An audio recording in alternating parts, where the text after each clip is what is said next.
Jail का अनुभव है सर मुझे 14 दिन का।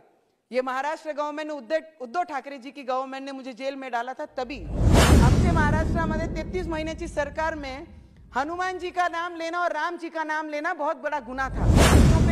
ठेलों पर आज क्यूआर कार्ड करके स्कैन करके आप 50 रुपए 20 रुपए देना भी अगर किसी ने इस देश को सिखाया है तो वो मोदी जी ने ही सिखाया है।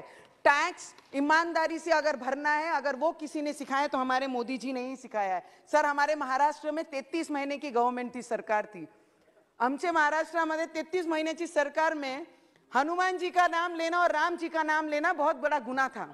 पर आज हमारे डिप्टी सीएम साहब, हमारे उप मुख्यमंत्री और मुख्यमंत्री शिंदे साहब की सरकार में जो राम का नाम लेगा, जो हनुमान का नाम लेगा, वो देशभक्त होगा, उनका सत्कार हमारे महाराष्ट्र में होता है। आज वो सरकार है। सर प्रेसिडेंशियल स्पीच में जेल का अनुभव है सर मुझे 14 दिन का।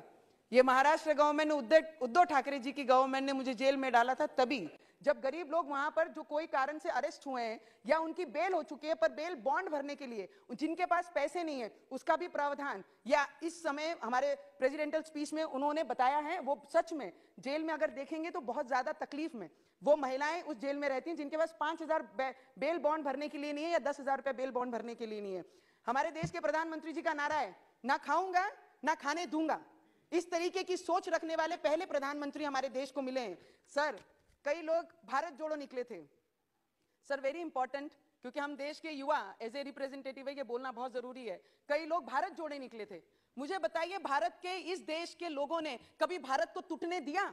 कभी टूटने नहीं दिया। जो जोड़ने निकले थे ना, कोई चीज टूटी नहीं तो उसे जोड़ने कैसे निकल सकते हैं? ये पहला प्रश्न उनको मेरा है सदन के माध्यम से। मुझे आपको बोलना है सर, जिस कश्मीर में लाल चौक पे जाकर इन्होंने अपने भारत जोड़ो का समापन किया, उस क्षेत्र में जाके इतने स्वाभिमान से ये समापन कैसे कर सकते थे? अगर हमारे गृह मंत्री ने 370 इस सभागृह में लाया नहीं होता और 370 हटाया नहीं होता तो इतने स्वाभिमान से ये जाकर अपना भारत जोड़ो का समापन वहां नहीं कर सकते। सर थैंक यू सर, बहुत जरूरी है सर। सर सर सर मुझे ऑपोजिशन के कई लोग, मुझे बताइए, देश के बड़े बिजनेसमैन व्यापारियों को, टाटा हो या अंबानी हो या अडानी हो, ये कितने लोगों को रोजगार इनके माध्यम से इस देश के मिला है? मुझे ऑपोजिशन को एक प्रश्न पूछना है, ये एक उंगली अगर ये जो आज सरकार में उनके ऊपर दिखाते हैं तो इन्होंने ये याद रखना चाहिए कि 4 उंगलियां इनके तरफ रहती हैं। अगर इनके घोटाले अगर किसी ने निकाले तो अंक खत्म हो जाएंगे, पर इनके घोटाले समाप्त नहीं होंगे। सर ये चीज ऑपोजिशन ने याद रखनी चाहिए। जो काम करता है गलतियां उनसे ही होती हैं। आपने ना कभी काम किया, ना लोगों के लिए कभी प्रयत्न की, ना लोगों के लिए कभी जॉब्स अपॉर्चुनिटी कैसे आएगी देश में,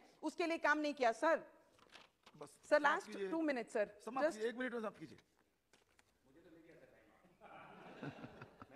सर 2014 के पहले सर राजस्थान आपको जिस तरीके से प्यार है, हमें भी हमारे राजस्थान पे उसी तरीके से बहुत ज्यादा प्यार है। 2014 से पहले सर पाकिस्तान का परिस्थिति अगर देखते थे तो सरकार उन्हें मदद करती थी। वो पाकिस्तान हमारे देश का नमक खाता था और आतंकवादी हमले हमारे देश पे करते थे। पर 2014 के बाद मोदी जी ने उनकी भाषा में उनसे बोलना सिखाया कि जिस भाषा में तुम सीखोगे उस भाषा में तुम्हें सिखाएंगे। उस तरीके से आज हमारे मोदी जी काम कर रहे हैं। मुझे लगता है प्रेसिडेंशियल स्पीच के ऊपर सभी ने अपने अपने अलग राय